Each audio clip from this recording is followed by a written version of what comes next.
Officer Tom Sislak is the first witness of today's proceedings. He's asked by Tom Price KC Defence about a conversation between his client Julia Wandel, 24. I mean, she's only 24. I mean, that is young, isn't it? It is young.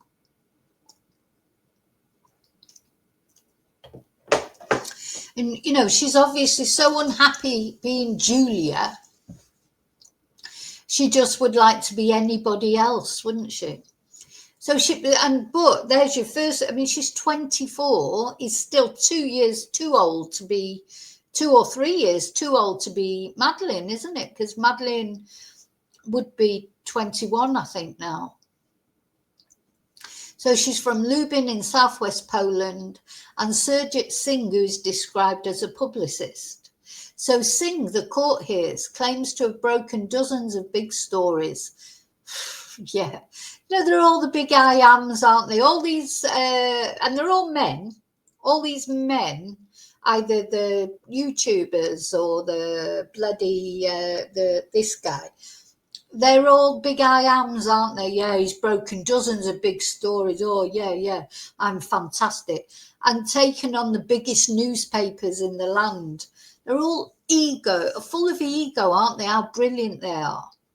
They discussed her taking a DNA test in an alleged attempt to prove she was Madeleine McCann, the court hears. And the conversation took place on the 3rd of December 2024. In it, he allegedly tells Wandel, once we do that and whether the aims match, whether the DNA matches or not, then we'll plan our next step. And Price says the conversation further goes, Singh, if your DNA doesn't match to them, then you can't be her. And she said, yes, I know. And according to that transcript, the pair then go on to discuss what could be done after the DNA test takes place. So at least he told her that if your DNA doesn't match, then you can't be her. Tom Price, KC for Defence, continues to discuss the relationship between the publicist Surjit Singh and Julia Wandel, which we touched on in the post just below this one. He says there were messages between the two in which Singh repeatedly reaffirmed his support for Wandel and even titled Son, you are Madeleine McCann. See how he's encouraging her in her delusion. I mean, this is what makes me angry about these people, because they've landed Julia in a position where she's probably going to go to prison because of them encouraging her in her delusions, instead of saying, until we get the DNA test, you know, we don't know that you are Madeleine. Or, oh, hang on a minute, how come you're 2 years older than Madeleine? Oh, how come, you know, your parents say you weren't adopted? She's not even adopted.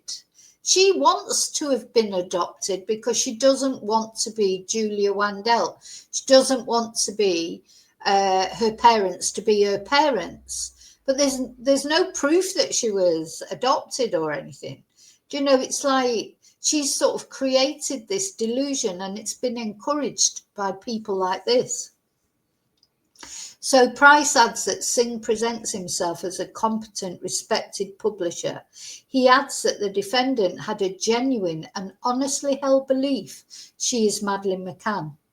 And the court also hears that on the 14th of February this year, Singh said he believes DNA evidence is conclusive.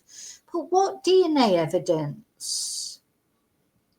Does it just mean DNA evidence in general? Anyway. Simon Russell Flint, KC, defence for Karen Spragg. Now, we haven't heard that much from him.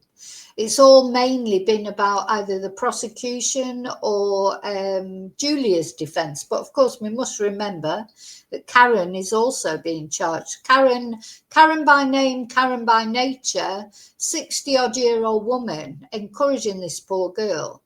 So, as a reminder, Spragg, 61, is also accused of travelling to the home of Madeleine McCann's parents along with Julia Wandel. I mean, how would you even think about doing that? Whatever you thought, to actually go to their house, to me, that just straight away is stalking, because, and it's not as if she lived around the corner. She thought, oh, just pop round. She's gone all the way from Cardiff to stalk the McCanns.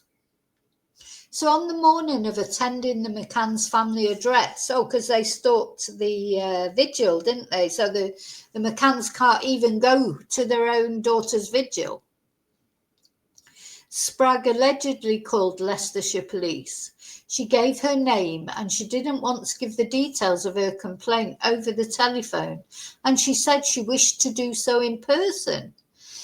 However, he says she was told this wasn't possible. Instead, she was given details of Beaumont Leys police station.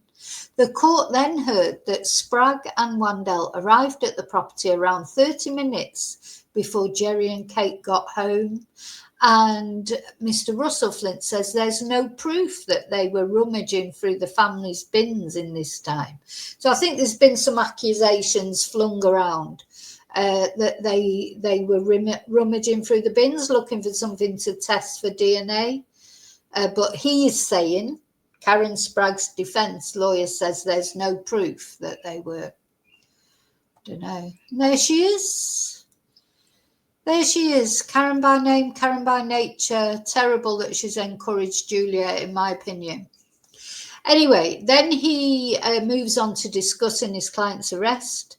He asks the day's first witness, police officer Tom Cieslak, whether there could have been an alternative to arresting Spragg. Instead, Russell Flint asks if police could have said, don't do this, don't contact the McCanns, and give her a warning that if she did do this again, she might be committing offence. Cieslak is also asked about the timings of the arrest. The court then moved on to discussing an interview that the co-defendant Karen Spragg did with the police. While he was questioning the policeman, Spragg's lawyer Simon Russell Flint said the officer tried to get her to speculate as to why the McCanns refused to take part in a DNA test. Russell Flint said that Spragg offered her reasoning for that, adding that she believed that this fanned the flames of suspicion. And the proceedings then move on to Spragg's second arrest. So, she was given a warning by being arrested once. I mean, and then she just went on, and carried on doing it. I mean, I do think they've all had a lot of warning. Hi, Paula. Hi, Emma from Wales. They had been warned before they were arrested. And when we listened to Kate and Jerry's testimony, of course, they were saying that they would not have gone to the police except they started on Amelie and Sean. That was the final straw. Cieslak says Spragg was arrested for a second time after reviewing messages on her phone. Why, if you wanted to question her further, would you not make an appointment? Russell Flint asks, calling into question the decision. Then Karen Spragg allegedly tried to add Madeleine McCann's mum to a group chat she was in. I just can't see how, whatever you thought, we're all interested in the Madeleine McCann case. It's one of the biggest mysteries, isn't it? It's a most high-profile case of its time. Missing child's case. It's international. And we're all interested in it. But would you try and do this? I mean, really? Her defence runs the court for a series of points to evidence that the jury has been provided. He says they tried to add Kate McCann. It wasn't accepted and nothing posted was ever seen. And so Spragg is accused of stalking the family, but she denies the charge. So then we heard from the prosecution again, which initially sticks to the same point the defence just raised. Simon said Kate McCann was never added to any group chat. The prosecution outlined some of the messages within that group as they tried to add her. Michael Duck, so childish. It always makes me smile every time I say that name. I don't, but what else can you say? That's his name. Tells the court one of the messages read, "Can you add Kate, please?" Moving on to some of the other messages shared between the defendants, Duck then says that Julia Wandel messaged Spragg about the alleged visit to the McCanns, and the court hears that Wandel told Spragg, "I need to make her see me and look at me." So, of course, they put, when the McCanns gave their testimony, the Jerry and Kate, they were there in the courtroom, but a blue curtain was put over them, so they didn't have to look at Julia and Karen. So policeman Tom Sislick is still in the witness box and now facing questions from the prosecution about Surjit Singh. He is described as a publicist who supported Julia. He is said to advised her about how to build her online presence. I mean, one thing you can say that he was successful in was helping Julia to build her online presence. I mean, she was all over everything, Facebook, all social media, YouTube's, you name it. So the court hears that Wandel provided him with DNA, eye matching, voice matching, teeth matching, and health records. And then it's shown a transcript of the call between the two. And the court is told that Singh says, "You're just giving the game away. You're like a chess player who's telling everybody what your next move is going to be." And according to the transcript, he says, "I want you to keep your chin up, okay?" I mean, why is he not being prosecuted with something? Why is it the women that he's encouraged to stalk? You know, he should face some consequences. In fact, the YouTubers that encourage her, they should face consequences as well. You know, they shouldn't be able to just, encourage people, deluded people. So the comments are made in reference to Wandel's repeated online posts the court hears. And Singh, the jury hears, asks her to do nothing for a few weeks. Then the junior counsel for the prosecution goes on to tell the court about a conversation that the defendant had with ChatGPT. And we saw that. We watched that the video where it was said about that. Julia asked ChatGPT if she could be Madeleine McCann, and they said that she could be. So that, so it must be true. So the court hears that a conversation between Wandel and the AI chatbot took place on 31st of January this year over a 7-minute period starting just before 2 a.m. And Wandel's first message is said to be Caitlin Selena Rivera missing girl. This is a young girl who went missing in Pennsylvania in 1999. And then she thought she was her as well. Julia just doesn't want to be Julia. She doesn't, she could be, she wants to be anyone except Julia, doesn't she? Anyone will do, anyone she can find. It's sad. She doesn't want to be Julia Wandel. She wants to be Madeleine, or if she can't be Madeleine, she'll be Caitlin, she'll be anybody rather than Julia. So she asked the chatbot about a specific birthmark that Rivera had, and the AI told Wandel that Rivera had a birthmark on her back near her left shoulder blade. I mean, the one thing that we do know is she can't be both. She can either be, she could be Madeleine McCann, or she could be the other girl, but she can't be both of them. So the prosecution continues to address the court, moves on to a conversation between Karen Spragg and YouTuber Steve Dempster. I haven't got a clue who he is, so he didn't do very well raising his profile. Do any of you know that YouTube channel? I know we don't talk about YouTube channels on my channel, but if any of you know that channel, let me know. I don't mind you saying it because I haven't got a clue who he is. So he interviewed Julia Wandel. I know lots of others have, and as I say, they're all men. They've passed Julia around. It's almost like exploitation to me. It's almost like, oh yeah, you have an interview with Julia. Oh, I've done that. Right, go on, you can have her for this interview. It's horrible. It's like she's been shared around. It's revolting what they've done to this woman, I think. All in cahoots, like passing her around. Horrible. Anyway, the court hears, Spragg says that rules were needed for Wandelt because she wanted to find Kate. And the court hears that Dempster then tells Spragg, make sure she does it right. She's got one chance at this. Spragg says, can you try and convince her that going to Kate isn't the right idea? I think she needs to be patient. Turning up at their house and work is not a good idea. So well, you were right, Karen, but you ended up going with her. Why didn't you just say you wouldn't go with her? And she adds, I don't think she should go to Leicester, but Julia is Julia, and she thinks Kate will help her. I don't think she will. Of course, it's Leicester, not Scotland, that they live. I always think they live in Scotland. I don't know why. It's because Jerry's Scottish, I suppose. But yeah, it's still not just round the corner, is it, from where Karen lives? They had to make a trip to go there.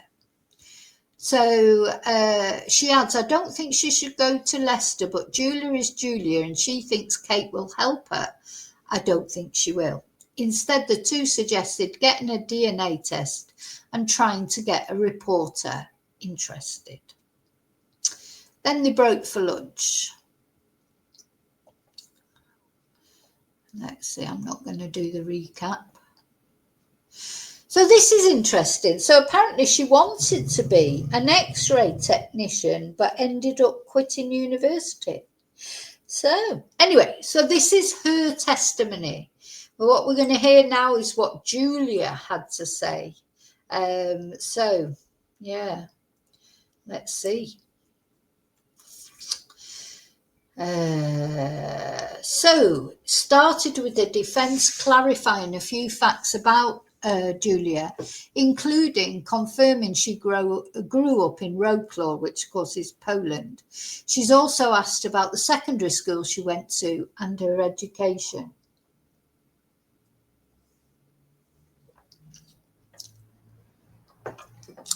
I wanted to become an X-ray technician, she says, of her desire to go to medical school. Because my father and his wife worked in this profession, that's why I wanted to try, she says. She later quit the course and in 2023 applied to study criminology at university, she adds. I was accepted and I started this in October 2023, but because of my personal journey, I decided to resign from the university. So because of her personal journey, what, because she was trying to prove she was Madeleine McCann? Anyway, she then is asked about her parents, who she says are now separated, and her family. And she's asked, do you believe that you are their daughter? She says no. When asked what led her to believe this, she explains, when I was a teenager, I started therapy because of extreme levels of self-harm. This, she says, led her to believe this, as well as differences between her and her mother's appearances. My mother has natural brown hair and brown eyes, she says. My father has dark hair, now they're grey, but he had dark hair and brown eyes as well. Now, you know what it's like for teenagers. Sometimes they don't even grow out of it. They're always resentful towards their parents, aren't they? Or often. I shouldn't say always, because not all teenagers are. But, there's probably a lot of times when teenagers wish they were adopted, because you just don't realise until you're older, the things about, you're so critical of your parents when you're a teenager, aren't you? Everything they do is wrong. You can't see things from any other point of view except your own. So Julie won't be the first teenager who thought, oh God, I'm not part of this family, you know, they're different to me or whatever. But she's just took it to extremes, hasn't she? Normally, as time goes on, I mean, she's still quite young. She's only 24, isn't she? So she is still quite young. Maybe by the time she gets to 30, she might appreciate her parents a bit more. Let's hope so. Or certainly old, it might even be older than that. Might even be she won't appreciate them until she has children of her own and realizes how bloody difficult it is bringing up children. So, you know, anyway, so her one of her reasons for not thinking she is their daughter is because she thinks she doesn't look enough like them. And she tells the court she has a few memories from school, but these start at around 8 or 9 years old. And she said that she'd asked her parents for childhood photos for a long time, but they wouldn't show her. You know, what's she saying? That they've got photos, but they won't show her, or they haven't got any photos of her when she was a child? You know, there might just be parents that didn't take many photos. I think what people tend to do, anyway, I'm only going by it. You know, when your child's first born, you do take a lot of photos, don't you? You know, baby pictures. What I've noticed, if I put all my photos of my son, you know, you notice that they start off so prolific, loads and loads and loads. And then as they get older, they do get less and less. And half of that is because they don't want their photo taken. You know, when they're kids, little kids, they don't have a choice. They're just like, oh, you know, smile. And as they get older, it's like, oh, don't take my photo. I don't want my photo taken. And then by the time they're teenagers, you're lucky if you can get them on a photo at all. So I don't know if that's what's happened with Julia. I don't know. Has she not done a DNA test with her parents? Wouldn't that be what I don't understand? Oh, so here she's saying, she then tells Leicester Crown Court she tried to get hold of her birth certificate, and she says she asked her parents many times, but they never wanted to provide me with it. And Julia told the court she wanted it because she believed she was adopted. And she says she was told she wasn't adopted, but this made her question more. And describing an interaction with a local official, she says, she told me my parents were my parents and I wasn't adopted. Well, there you go. So surely if you were thinking you weren't your parents' child, the first thing you would do is a DNA test with them, isn't it? Before you started demanding complete strangers of a DNA test. Anyway, she says she discussed DNA with her parents many times, and she asked them for a test plenty of times, but they always refused to give her a DNA test. I don't think I believe that. I'd like to hear her parents' side of it. It made me feel a bit surprised because I didn't expect them to refuse, especially because at that time I still dealt with a lot of emotional problems. I think these parents have probably gone through hell with Julia. She says she called the registry in the city where she was born, to get a copy of her birth certificate, but she was told straight away she wasn't adopted. That made me question even more because in Poland, this official institution, they're not allowed to give this personal information without verification. Do you know, it doesn't matter what you say to Julia. I think this is what I've said. You know, if tomorrow Madeleine McCann walked in through the door of that courtroom and said, I'm Madeleine, Julia would still be saying, oh, I want a DNA test. I mean, she has had a DNA test now, but of course she still doesn't accept it. She's not going, you know, she's so determined. She's so obsessed. She's never going to change her thoughts. You know, if she'll end up trying to prove she's somebody else. If it was ever proven that she wasn't Madeleine, which I believe it has been personally, she'd try to be someone else, you know? Because she just doesn't want to be Julia. So the court hears that after seeing a psychologist, she began to question her identity, and she tells the court of her struggles with her mental health and self-harm. growing up, which led to her going in and out of therapy. And she's asked by defence counsel Tom Price-Cusey about one therapist in particular. As a consequence of that psychologist, did you start to question aspects of your life? To which she replies, yes. It is directly connected, she later adds after further questions.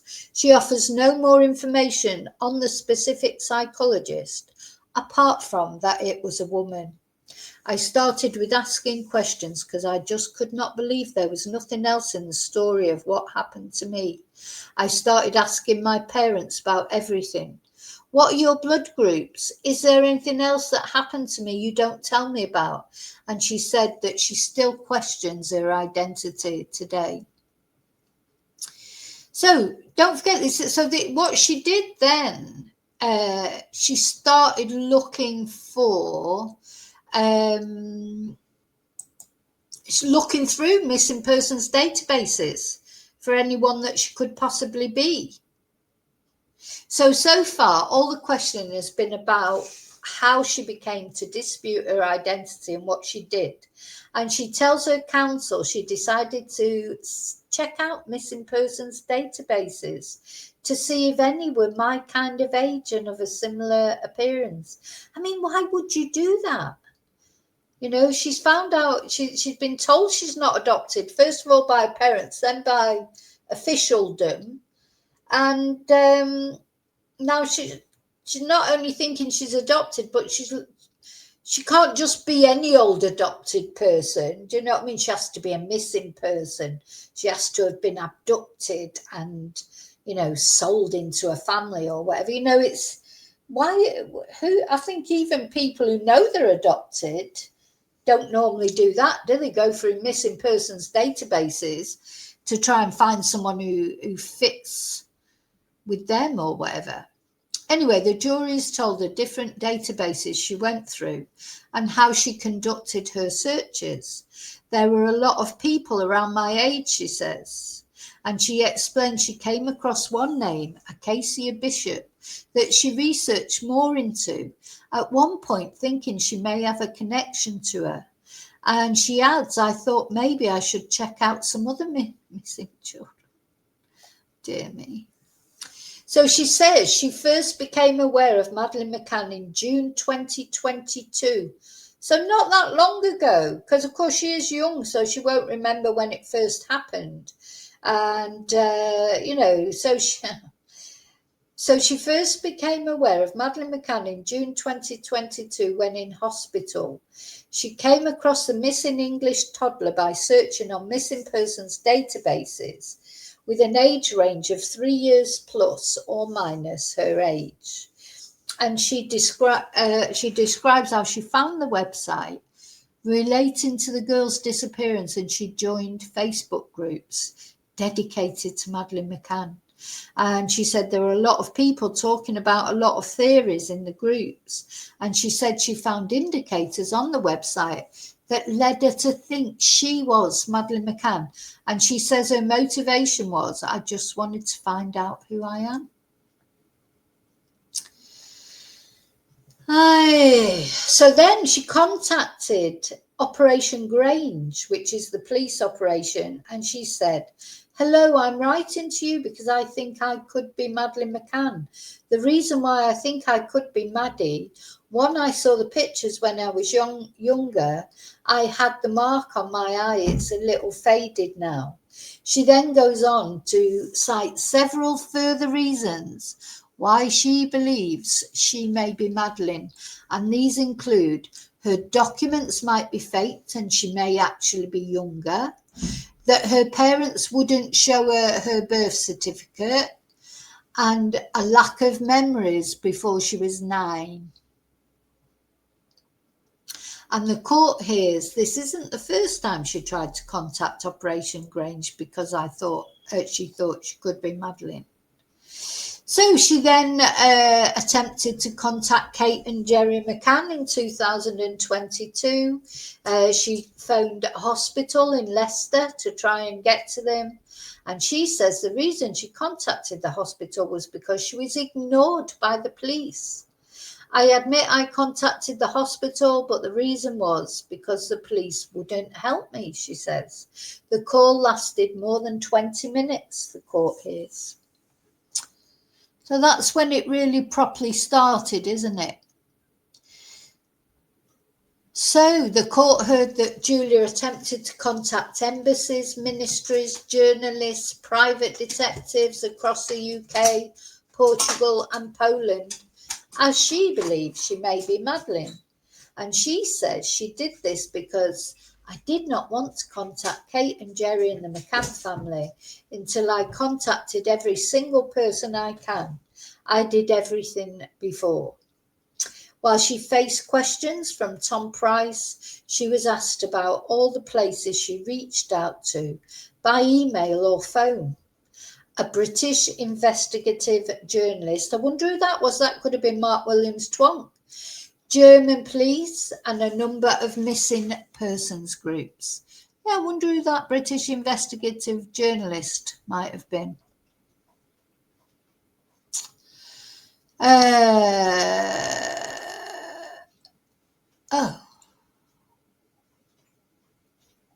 That seems to be going back to the beginning again. So the court restarted again with Julia asked about more people she had contacted. She said, I called the hospital many times without a positive effect. And the court also hears that she called a friend of the McCann's parents. She found them on Facebook. She also contacted Belgian Interpol and a university academic in Wroclaw. She repeatedly reached out to Operation Grange, and in one email to them, she said, hello, I have a question. Does Madeleine have any birth spots on her body? And this was asked to see if she could match her own marks to what she believed Madeleine McCann had. And in a separate message, she added, I had very similar eyes to Madeleine. Please tell me, can I be Madeleine? I know it sounds a bit weird, but I think I could be Madeleine McCann.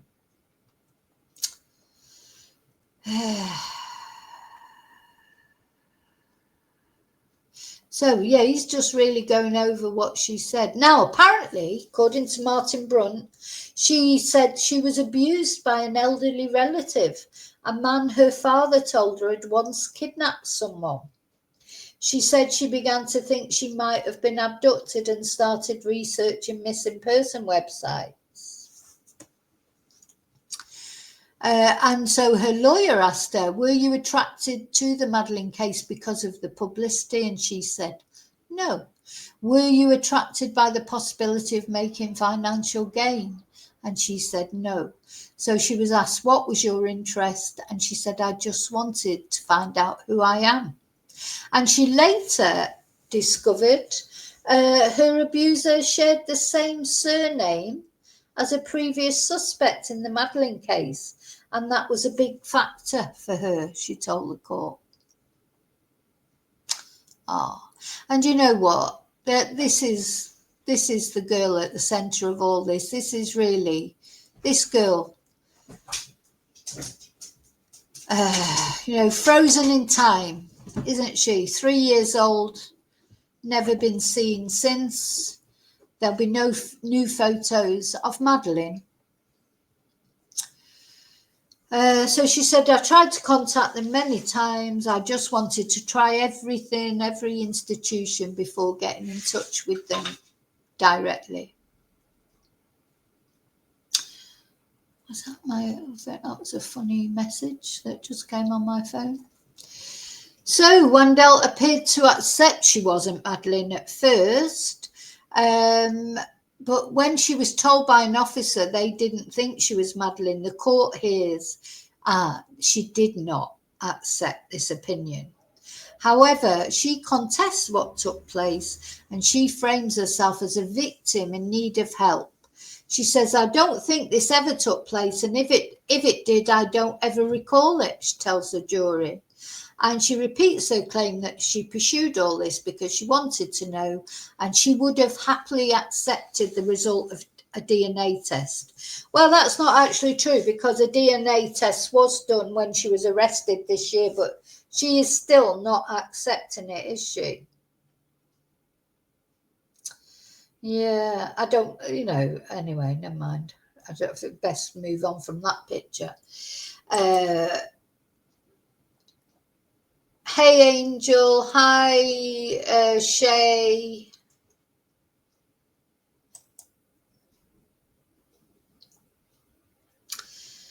So, she then goes on to talk about the first time she reached out to Jerry McCann. She says it was June 2022. I thought the police would help, and after all this time trying to get help from them, I realised they would not help. So at that time, I thought the journalists are here to tell the truth. She messaged Jerry McCann on 9th of June 2023. She says, I think they deserve to know the truth.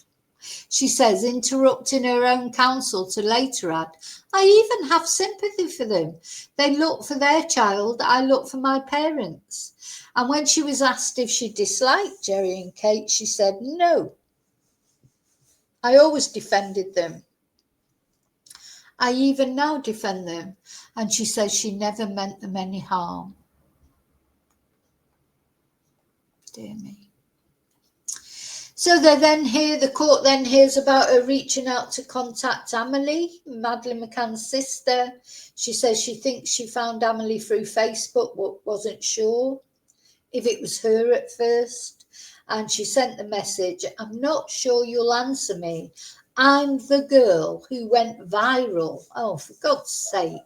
I'm the girl who went viral. I mean, that's just, again, it's just like boasting almost, isn't it? For saying she was Madeleine McCann. And in her message to Amelie, she makes a series of claims about being Madeleine McCann. She says she went to hypnosis, which she says led to memories. I know what happened. I really know. I think you're my only hope. The court is told, believe me, please, that's all I'm asking for. She's awful, really. I go through round in this circle of feeling sorry for her, and then when I hear these things that she's saying, the way she said them, I just think, oh, for God's sake. Anyway, the message ends with Wandel asking Amelie to contact her. She gives her a phone number. And of course, Amelie did not contact her. And just before court wrapped up for the day, she said she believed the police are not interested in finding Madeleine. She contacted Jerry directly in June 2023, around a year after she claimed she first believed she could be their daughter. And when she was asked why she contacted him directly, she replied, because I think they were misled because if the police treated their daughter's case the way they treated me, I'm not surprised they didn't find their daughter. And I think they should know, because my case is just an example of how police are still abusing cases. It's 18 years since Madeleine disappeared. The police are not interested in finding Kate and Jerry's daughter. That is my opinion. And asked about the hate she's received, she says there was a bounty on her head. I don't know if it was a joke, but someone did this, she added. Second thing, I was getting a lot of hate, people wishing I would die. Well, that's not right, is it? You wouldn't wish that on her. But of course you're going to get a lot of hate. She's on social media. She went viral, according to her, but not everybody's going to agree with her. But of course it's not right to say things like that to her. Sorry, I just got to look at this.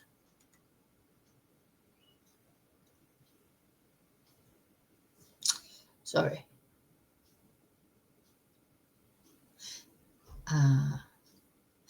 Okay, nothing interesting, just money being taken out for something else. Nobody ever gives you money for this, always just goes. So that's what she thinks, that the police are not interested in finding Madeleine. The thing is, the police know she is not Madeleine. That's really what it comes down to, isn't it? Let's have a look at this video. At Do You Spain, you have the perfect hire car at just one click. Book your hire car in 3 minutes at the best price guaranteed. Well, Julia Wandelt is the first defence witness, and she was called just after lunchtime for the start of the defence case, and she walked very purposely from the dock to the witness box, and for the past 2 hours has been answering questions from her own lawyer very confidently and in very good accented English.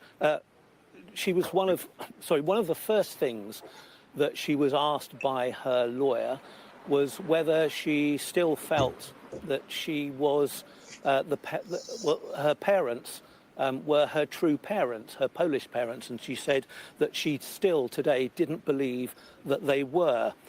They had different hair and eye colourings, she said. That was one of the first things they noticed. She noticed. They didn't talk to her about her childhood when she became a teenager. They didn't show her. Well, you know, my dad was blonde. I mean, you're probably thinking, oh, you're blonde. I wasn't blonde when I've gone blonde. It's grey, really, and a little bit of blonde from living in Spain for so many years. My hair is just bleached out completely. But I know I was dark. My mum was dark. But then my mum had brown eyes. My dad had blue eyes and blonde hair. And I was dark, but I had like grey eyes. You know, people don't always look exactly like their parents, do they? Her family photographs, she said. She never saw her birth certificate. And when she asked more questions and even asked them to take a DNA test to establish their relationship, her parents, she said, refused to do that. She then went on to talk about how she was abused, she said, as a child.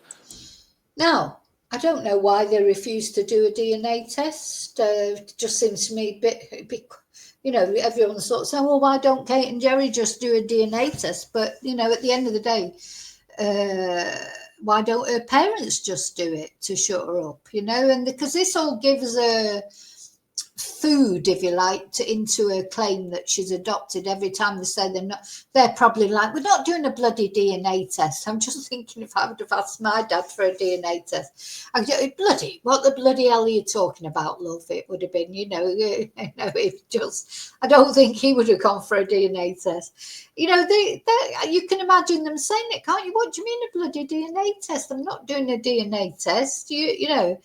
And this about she wouldn't show that they won't show her her birth certificate.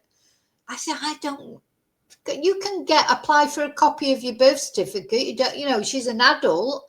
She could just apply for a copy of her birth certificate. She doesn't have to get one off her parents. So, you know, I just don't believe this. By an elderly relative, a man who was later convicted in court, and a man, she said her father told her, had once abducted somebody. So she began, she said, to suspect that she might be an abducted missing person. So she started to research cases of missing people. That's when she said she came across the case of Madeleine McCann, at which point her lawyer asked her, had she chosen that case for publicity? No, she said. Had she chosen it for financial gain? No, she said. I just wanted to know who I am. She later discovered that her abuser... Yeah, that's a very good point, Shay. How did she get a passport to go to Britain if she hadn't got a birth certificate? She must have... You can't just... You know, you need a birth certificate to get a passport. So at some point, she must have had access to her birth certificate. That's a good point. How has she ended? Because, you know, you do know it's not free movement, is it? So you can't travel to Britain without a passport. So how has she got there? Why, you think the bloody prosecution lawyer would ask that? You should be a prosecution lawyer, Shay. You know, that's a very good point. Why didn't they say to her, how did you get a passport? Shared the same surname as one of the early suspects in the Madeleine McCann case. That, she said, for her was a big factor.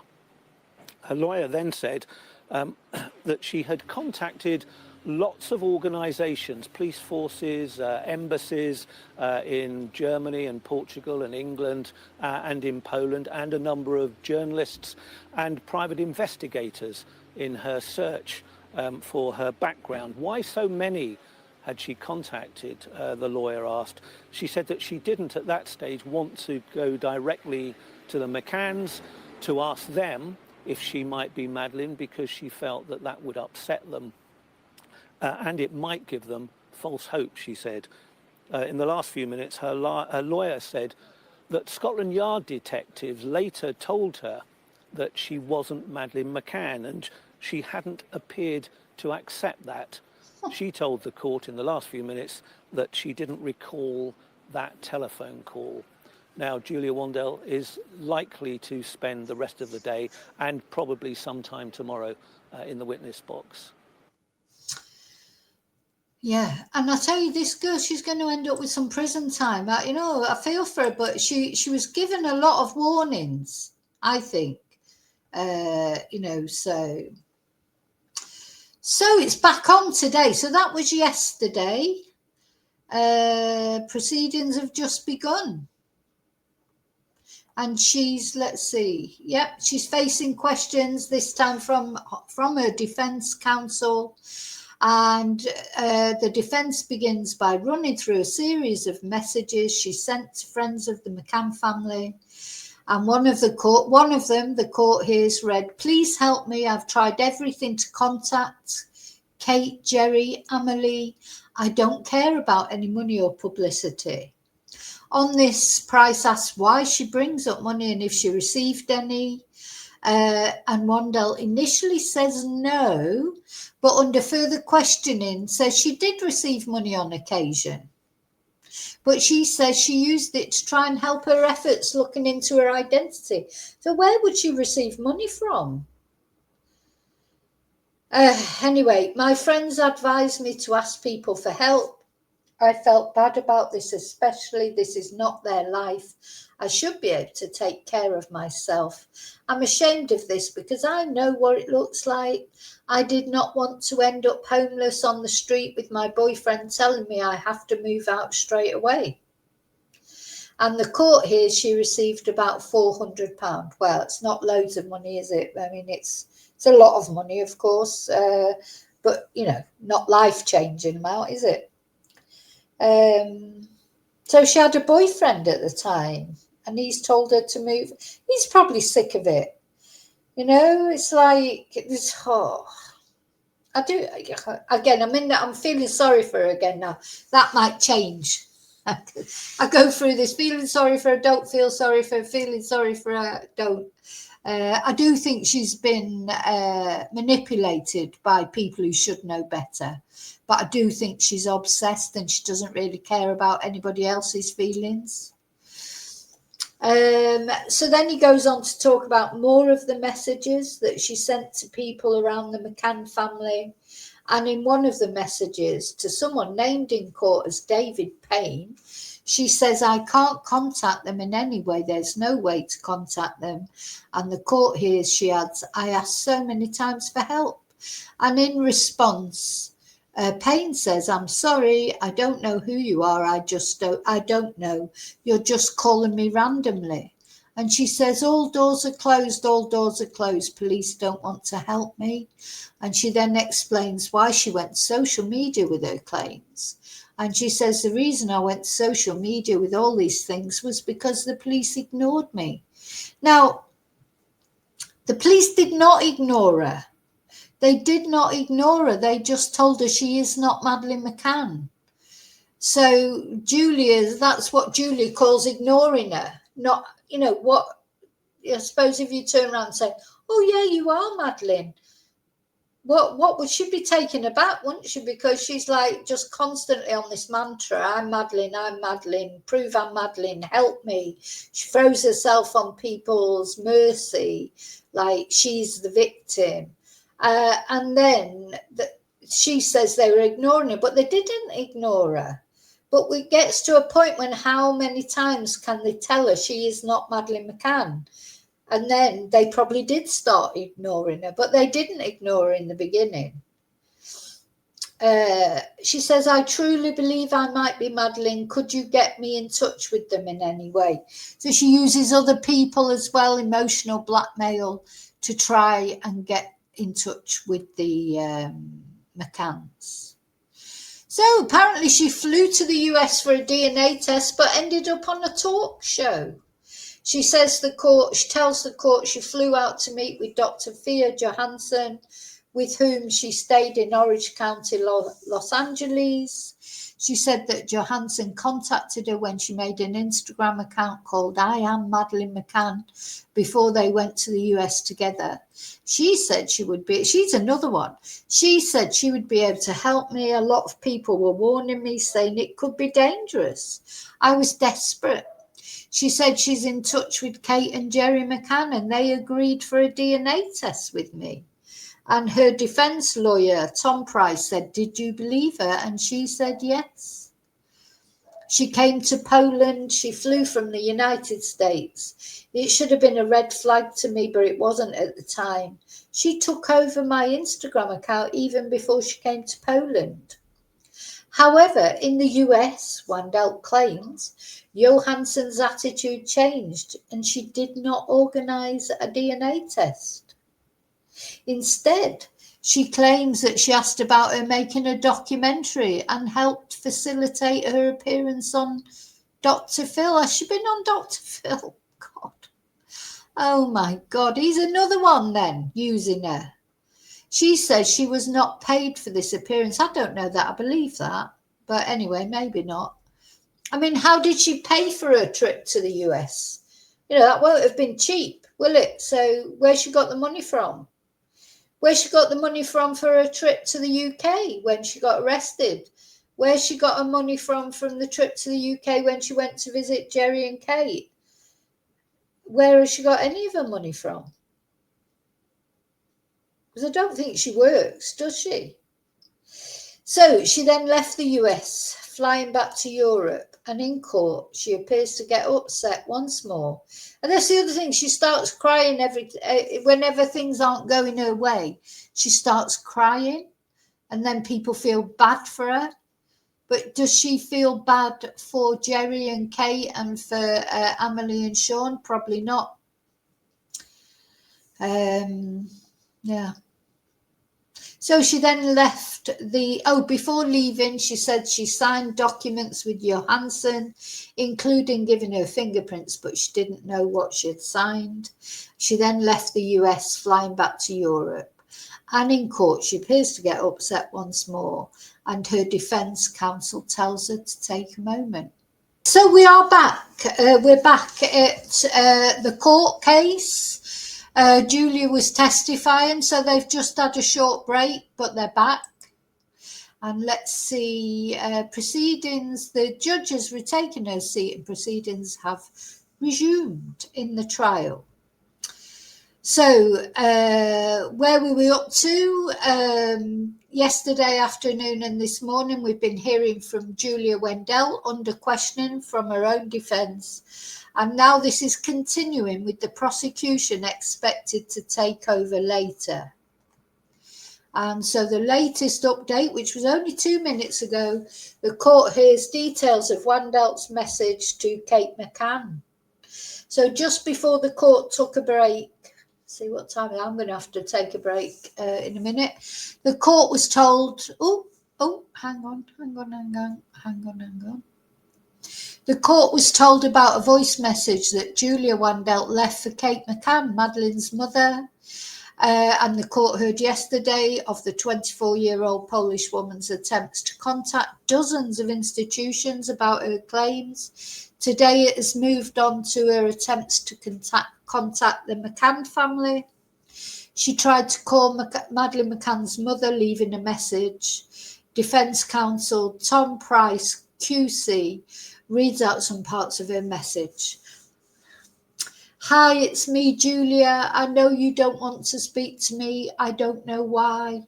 I don't understand this. I just need one call with you, that's all. Now, we all know it wouldn't have just been one call, would it? I don't need anything else, and I can promise that if after the call you're not able to speak to me, I will not bother you. I just want to tell you what I remember. You can decide if you want to do a DNA test or not. I'm not crazy. I just want you to know that I never lied. I don't want money. All I need is one call with you. Now, we know that it wouldn't be just one call, would it? Because it'd be one call. She'd speak to Kate. Kate would say to her, oh, I've lost one of my earrings. Kate would say to her, I know you're not Madeleine. And Julie would say, oh, just listen to me. Oh, God, my earring fell out. She would say to her, oh, just listen to me. I am Madeleine. Can we have a DNA test? And it wouldn't matter. How's that fallen off? It wouldn't matter what Kate said. Julia would not be happy with what Kate said unless Kate said, oh, you are my daughter. So, it wouldn't be one phone call, would it? It would be many phone calls and it wouldn't stop, So anyway, then apparently she was asked about contact with her co-defendant, Karen Spragg, and defence counsel Tom Price moves on to discussing contact Julia had with Kate McCann. So, as far as Karen Spragg was concerned, Wandelt says they were talking daily and discussing everything. Then she explains why she reached out to Kate McCann in April 2024, getting her phone number from the Portuguese side. God, how did she do that? It makes you wonder, doesn't it? The Portuguese today, the Portuguese police are very down on the McCanns, aren't they? Makes you wonder if they give her the number like to cause trouble or whatever. Asked if she was aware that the topic of Madeleine was a sensitive one for the parents, Julia says yes, and she insists she never intended to cause harm to the McCann family. And Wandelt claims that she believed reaching out would be helpful. And she tells the jury, I got the impression that police did not pass any information to Kate and Jerry. I just thought they were misled and I just wanted to explain.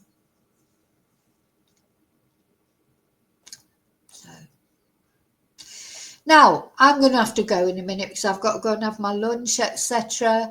And now I'll be either back later today with the rest of it or I'll be back tomorrow with it, but definitely we'll be carrying on bringing you the information from this trial. I mean, I don't know how long it's going to go on for. It'd be interesting to see the prosecution cross-examining Julia. I think she'll start crying again, won't she? Because so far it's the defence and she's getting an easy ride, isn't she, from her own defence? But when the prosecution starts, she won't get an easy ride. So, she's bound to start crying. I think you can be 99% certain Julia is going to start crying when she starts getting cross-examined, isn't she? But anyway. So, thank you for watching. And yeah, I'm going to go get some lunch. But I'll be back. And I hope you're all well and fine. You're all looking after yourself. It's interesting, this court case, isn't it? Because I know a lot of people saying, oh, it's a waste of money. And it is a waste of money, I think. And it's a waste of time or whatever. The thing is, the reason it's come to a court case, I don't think Jerry and Kate wanted it to go to a court case. The reason it's come to a court case is because she started on Amelie and Sean. So she's really only got herself to blame.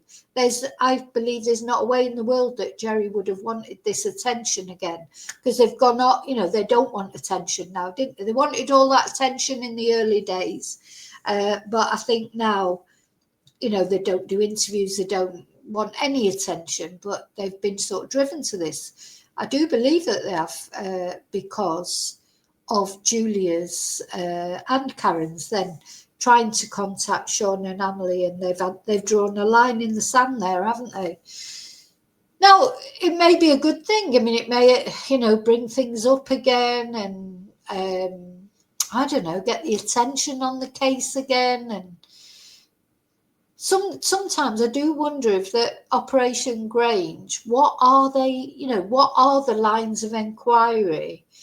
Like they said, they've got lines of inquiry going on. Now, do they mean Christian B? Do they mean somebody else completely? Or are they you know, this case is not closed. Madeleine has not been found. And maybe never will be, bless her. But, you know, it makes you wonder, with Julia, maybe it's a good thing that it's brought everything to out into the open again, but I do feel that she's going to get some prison time, which is a shame, but